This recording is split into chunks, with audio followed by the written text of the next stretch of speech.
ഒരിക്കലും സാധ്യതമാക്കാൻ സാധ്യമല്ലാത്തവണ്ണമുള്ള ഉജ്ജ്വലമായ ദൗത്യമാണ് നിർവഹിച്ച് കടന്നുപോയത്. ഈ ലോകത്തേക്ക് നിരവധി മഹാരഥന്മാർ കടന്നു വന്നിട്ടുണ്ട്, ദാർശനികന്മാർ കടന്നു വന്നിട്ടുണ്ട്, പ്രബോധകന്മാർ, പ്രവാചകന്മാർ കടന്നു വന്നിട്ടുണ്ട്. പക്ഷേ അവർക്കാർക്കും തന്നെ തങ്ങളുടെ ജീവിത കാലഘട്ടത്തിൽ തന്നെ തങ്ങളുടെ ദൗത്യം 100% സാക്ഷാത്കരിക്കുവാൻ സാധിച്ചിട്ടില്ല. അത് ലോകത്തിലെ ഒരു വ്യക്തിത്വത്തിന് മാത്രമേ സാധിച്ചിട്ടുള്ളൂ. അതാണ് പ്രവാചകൻ മുഹമ്മദ് മുസ്തഫ സല്ലല്ലാഹു അലൈഹി വസല്ലം. പാശ്ചാത്യ ശക്തികൾ, അധിനിവേശ ശക്തികൾ, ചൂഷണ ശക്തികൾ, സാമ്രാജ്യത്വ ശക്തികൾ എത്രത്തോളം ആക്ഷേപിച്ചാലും ചരിത്ര സത്യങ്ങളെ, യാഥാർത്ഥ്യങ്ങളെ ഒരിക്കലും തമസ്കരിക്കുവാൻ സാധ്യമല്ല.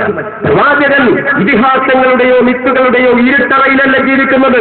നമുക്കറിയാം, ചരിത്രത്തിന്റെ തെളിമയാർന്ന വിശുദ്ധിയിലാണ് പ്രവാചകൻ സല്ലല്ലാഹു അലൈഹി വസല്ലം നിലകൊള്ളുന്നത്. പ്രവാചകൻ ജന്മം കൊണ്ടത് മുതൽ 63-ാമത്തെ വയസ്സിൽ ഈ ലോകത്ത് നിന്നും യാത്രയായതുവരെയുള്ള സകലമായ സംഗതികളും, അതനക്കമാകട്ടെ, അടക്കമാകട്ടെ, ചലനമാകട്ടെ, നിശ്ചലനമാകട്ടെ, സകല സംഗതികളും വള്ളി പുള്ളി വിസർഗം വിടാതെ ചരിത്രത്തിന്റെ താളുകളിൽ മനോഹരമായി രേഖപ്പെടുത്തിയിട്ടുണ്ട്. അതുകൊണ്ട് തന്നെ ഒരു ശക്തിക്കും പ്രവാചകൻ സല്ലല്ലാഹു അലൈഹി വസല്ലമയുടെ വ്യക്തിത്വത്തെ തകർക്കാൻ സാധ്യമല്ല. സഹോദരന്മാരെ, ഈ ലോകത്തേക്ക് കടന്നു വന്ന എത്രയോ ഇതിഹാസ പുരുഷന്മാർ, എത്രയോ ദാർശനികന്മാർ പ്രവാചകന്റെ വരവിനെ പറ്റി സൂചിപ്പിച്ചിട്ടുണ്ട്. ഞാനും നിങ്ങളും ജീവിക്കുന്നത് നമുക്കറിയാം, മഹിതമായ പാരമ്പര്യമുള്ള ഒരു നാട്ടിലാണ്.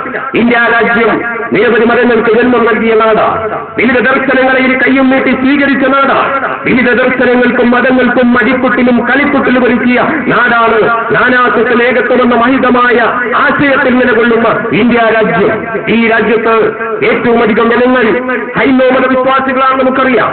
ആ ഹൈന്ദവ മതവിശ്വാസികൾ ഇതിഹാസ പുരുഷനായി കാണുന്ന, ആദരിക്കുന്ന വ്യാസമഹർഷി പ്രവാചകൻ മുഹമ്മദ് നബി സല്ലല്ലാഹു അലൈഹി വസല്ലമന്റെ വരവിനെ പറ്റി സൂചിപ്പിച്ചിട്ടുണ്ട്.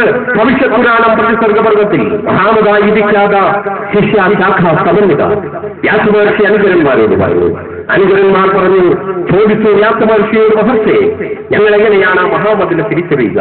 വ്യാസമഹർഷി പറഞ്ഞു, അവർ വിപ്ലവകാരികളായിരിക്കും, അവർ തലയിൽ കുടുംബ ധരിക്കുകയില്ല, അവർ പ്രാർത്ഥനയ്ക്ക് കുറച്ച് ആഹ്വാനം ചെയ്യും, അവർ മതത്തെ മലിനപ്പെടുത്തുന്നവരുമായി യുദ്ധം ചെയ്യുന്നവരാകയാൽ മുസേല എന്ന പേരിൽ അറിയപ്പെടും.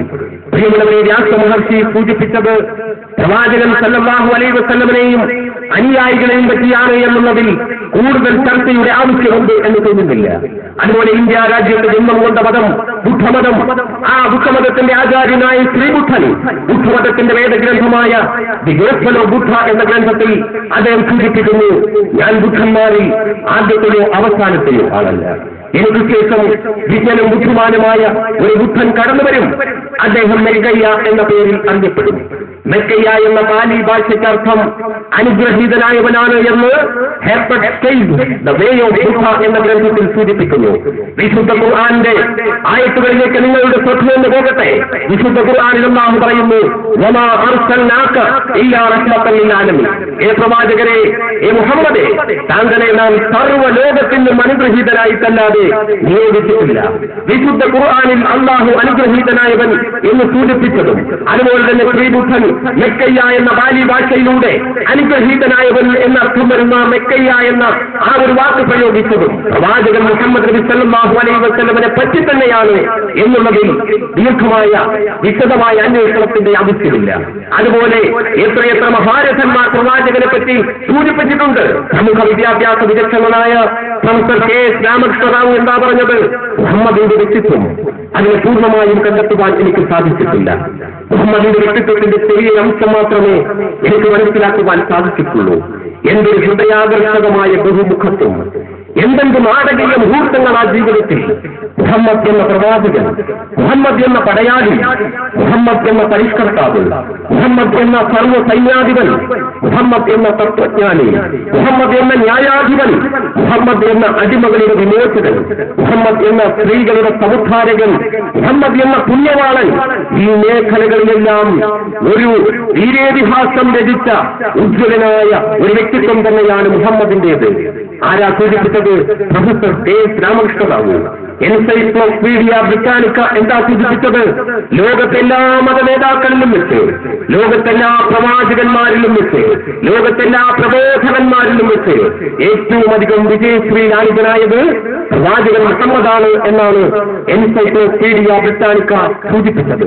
അതുപോലെ വിശ്വമഹാകവിയായ ഗോയ്റ്റെ 1733 അദ്ദേഹത്തിന്റെ പ്രസിദ്ധമായ ഒരു കവിതയിൽ അദ്ദേഹം പാടി വളരെ വിശാലമായി പരന്നൊഴുകുകയും ആ പ്രവാഹത്തോടൊപ്പം വ്യാപിക്കുകയും അനുയായികളെ മുഴുവൻ തന്നിലേക്ക് ലയിപ്പിക്കുകയും ചെയ്ത ഒരു പുണ്യനദിയാണ് മുഹമ്മദ് എന്നാണ് ഗോയ്റ്റെ സൂചിപ്പിച്ചത്. എന്തിനേറെ ഞാനും നിങ്ങളും ജീവിക്കുന്ന കേരള സംസ്ഥാനം ഇന്ത്യ രാജ്യത്തെ ഏറ്റവും അധികം സാമൂഹ്യ പരിഷ്കരണ പ്രസ്ഥാനങ്ങൾക്ക് ജന്മം നൽകിയ നാടാണ് കേരളം. കേരളത്തിൽ സാമൂഹ്യ പരിഷ്കർത്താക്കളുടെ പട്ടിക പരിശോധിച്ചാൽ അതിലൊന്നാമതായി പരിഗണിക്കപ്പെടേണ്ട ഒരു വ്യക്തിത്വമാണ് ശ്രീനാരായണ ഗുരു. ശ്രീനാരായണ ഗുരു അനുകമ്പാദത്തിലൂടെ എന്താ പ്രവാചകനെ പറ്റി പറഞ്ഞത്? പുരുഷാകൃതി പൂണ്ട ദൈവമോ, നരവിദ്യാകൃതി പൂണ്ട ധർമ്മമോ, പരമേശ പവിത്ര പുത്രനോ, കരുണാവാന്യതി മുത്തുരത്നമോ. ആരുടെ വാക്കുകളാണിത്? ആരുടെ വാക്കുകളാണിത്? അന്ധവിശ്വാസങ്ങൾക്കും അനാചാരങ്ങൾക്കുമെതിരിൽ പരിവർത്തനത്തിന്റെ പടഹധ്വനിയും ഉണർവിന്റെ ഉണർത്തുപാട്ടുമായി കേരളീയ ജനതയിൽ പരിഷ്കരണത്തിന്റെ ഉജ്ജ്വലമായ അധ്യായങ്ങൾ രചിച്ച ശ്രീനാരായണ ഗുരുവാണ് പ്രവാചകനെ പറ്റി പറഞ്ഞത്. തന്റെ കാവ്യത്തിലൂടെ പുരുഷാകൃതി പൂണ്ട ദൈവമോ, നിങ്ങൾ ചിന്തിച്ചു നോക്കൂ, ഓരോ വാക്യവും എടുത്ത് നിങ്ങൾ പരിശോധിച്ചു നോക്കൂ. നരവിദ്യാകൃതി പൂണ്ട ധർമ്മമോ, ധർമ്മം ദിവ്യനായ ധനന്റെ രൂപത്തിൽ അവതരിച്ചതാണോ? പരമേശ പവിത്രപുത്രനോ, കരുണാവാന്യതി മുത്തുരത്നമോ. നമുക്കറിയാം, സ്നേഹം, ഒരു മനുഷ്യന് സ്നേഹം കൂടുമ്പോ അതിലേറ്റവും അവസാനമായി പ്രയോഗിക്കുന്ന വാക്കാണ് എന്റെ മുത്തേ എന്നുള്ളത്. നാരായണ ഗുരു 14 നൂറ്റാണ്ട് മുമ്പ് കടന്നുപോയ ഒരു ഛായാചിത്രം പോലുമില്ലാത്തൊരു വ്യക്തിത്വത്തിലേക്ക് തന്റെ കണ്ണുകൾ തന്റെ ദൃഷ്ടി വായിച്ചിട്ട് പറയുന്നു കരുണാവാന്യതി മുത്തുരത്നമോ. ഒന്ന് ചിന്തിച്ചു നോക്കുന്നു. ഞാൻ പറഞ്ഞത് പ്രവാചകൻ സല്ലല്ലാഹു അലൈഹി വസല്ലമനെ വിലയിരുത്തുന്നതിൽ ലോകത്ത് ഒരു ബുദ്ധിമാന്മാർക്കും യാതൊരു അപകടവും സംഭവിച്ചിട്ടില്ല, യാതൊരു പോരായ്മയും സംഭവിച്ചിട്ടില്ല. ഏതെങ്കിലും ചെറുത്താന്മാർ തങ്ങളുടെ ഉദ്ദിഷ്ട കാര്യത്തിന് വേണ്ടി പ്രവാചകനെ ആക്ഷേപിക്കാൻ ശ്രമിക്കുമ്പോൾ പ്രവാചകനെയും ഇസ്ലാമിനെയും ലോകത്തിന്റെ മുമ്പിൽ തെറ്റിദ്ധരിപ്പിക്കുവാൻ നമുക്കറിയാം അദ്ദേഹത്തിന്റെ ലക്ഷ്യം ആടിനെ പട്ടിയാക്കുക, പട്ടിയെ പേപ്പട്ടിയാക്കുക, പേപ്പട്ടിയാക്കി തല്ലിക്കൊല്ലുക എന്നുള്ളത് സാമ്രാജ്യത്വത്തിന്റെ ഏറ്റവും വലിയ അജണ്ടയാണ്. എന്താ ഈ സിനിമയിലും അവർ ചെയ്തത്? ഏറ്റവും വലിയൊരു സ്ത്രീലംബരനായി പ്രവാചകനെ ചിത്രീകരിക്കുകയാണ്. ഏറ്റവും വലിയൊരു സ്ത്രീലംബരനായി ലൈംഗികമായ വേഴ്ചകളിൽ മാത്രം വിരാജിക്കുന്ന വളരെ മോശപ്പെട്ട ഒരു വ്യക്തിത്വമായി പ്രവാചകനെ അവതരിപ്പിക്കുകയാണ്. ചരിത്രത്തോടുള്ള ഏറ്റവും നഗ്നമായ നിഷേധമല്ലേ പ്രവാചകൻ സല്ലല്ലാഹു അലൈഹി വസല്ലമനെ? നമുക്കറിയാം, പ്രവാചകൻ തന്റെ ദൗത്യവുമായി കടന്നു വന്നപ്പോ അറഫാത്തിന്റെ മലമുകളിൽ വെച്ച് ലഭിച്ച ദിവ്യമായ സന്ദേശവും ഏറ്റുവാങ്ങിക്കൊണ്ട് ജിബ്രീൽ അലൈഹിസ്സലാമിൽ ലഭിച്ച വഹിയുമായിട്ട് മനുഷ്യരെ നേരായ മാർഗത്തിലേക്ക് നയിക്കുന്നതിന് വേണ്ടി പ്രവാചകൻ കടന്നു വന്നപ്പോ, അടിച്ചമർത്തപ്പെട്ട അവശജന വിഭാഗങ്ങളുടെ അവകാശങ്ങൾക്ക് വേണ്ടി പ്രവാചകൻ ശബ്ദിച്ചപ്പോ, കുഴിച്ചുകൂടപ്പെട്ട സ്ത്രീത്വത്തെ പുനരുജ്ജീവിപ്പിക്കുന്നതിന് വേണ്ടി പ്രവാചകൻ ശബ്ദിച്ചപ്പോ, നമുക്കറിയാം വർണ്ണത്തിന്റെയും വർഗത്തിന്റെയും പേരിൽ കലഹിച്ചിരുന്ന മനുഷ്യ സമൂഹത്തോട് ഒരിക്കലും പാടില്ല വിശ്വ സാഹോദര്യത്തിന്റെ ഉദാത്തമായ മന്ത്രോച്ചാരണവുമായി പ്രവാചകൻ കർമ്മനിരതനായപ്പോ ഇന്നത്തെ അമേരിക്കയുടെയും ഇസ്രായേലിന്റെയും ഒക്കെ മുൻഗാമികൾ ഒത്തുപത്തും സേവത്തും അടങ്ങുന്ന അബൂജഹലിന്റെയും അബൂലഹബിന്റെയും നേതൃത്വത്തിലുള്ള മുൻകാല ചൂഷകവർഗം പ്രവാചകനെ സമീപിച്ചുകൊണ്ട് പറഞ്ഞതെന്താണെന്ന് ചരിത്രത്തിൽ വളരെ കൃത്യമായി രേഖപ്പെടുത്തിയിട്ടുണ്ടല്ലോ. പ്രവാചകനെ വാഗ്ദാനങ്ങളുടെ പെരുമഴയുമായി അവർ സമീപിച്ചില്ലേ? എന്താണ് പ്രവാചകനോട് പറഞ്ഞത്? മുഹമ്മദേ, നിനക്കെന്ത് പറ്റി? നിനക്കെന്താ പറ്റിയത്? നീ ഇതൊന്നും കാണിക്കേണ്ട കാര്യമില്ല, നീ പറയുക. നിനക്ക് സമ്പത്തിന്റെ ആവശ്യമാണുള്ളതെങ്കിൽ ഈ കാണുന്ന അറഫാമലയ്ക്ക് സമാനമായ സമ്പത്ത് നിനക്ക് നൽകാൻ ഞങ്ങൾ സന്നദ്ധരാണ്, ഞങ്ങളുടെ കൈവശമുണ്ട്. അതല്ല, അറേബ്യയുടെ ഭരണാധികാരമാണ് നിനക്ക് വേണ്ടതെങ്കിൽ ഈ അറേബ്യയുടെ ചെങ്കോലും കിരീടവും മുഹമ്മദേ നിനക്ക് നൽകാൻ ഞങ്ങൾ സന്നദ്ധരാണ്. അതല്ല, തരുണിമണികളായ സൗന്ദര്യവതികളായ സ്ത്രീകളെയാണ് വേണ്ടതെങ്കിൽ ലോകം കണ്ടതിൽ ഏറ്റവും സൗന്ദര്യമുള്ള സൗന്ദര്യത്തിന്റെ നിറകുടങ്ങളായ തരുണിമണികളെ മുഹമ്മദിന് കാഴ്ചവെക്കാൻ ഞങ്ങൾ സന്നദ്ധരാണെന്ന് പറഞ്ഞപ്പോ പ്രവാചകൻ എന്താ അവരോട് പറഞ്ഞത്? ആ വാഗ്ദാനങ്ങളെ പ്രവാചകൻ സ്വീകരിക്കുകയാണ് ചെയ്യുന്നത്.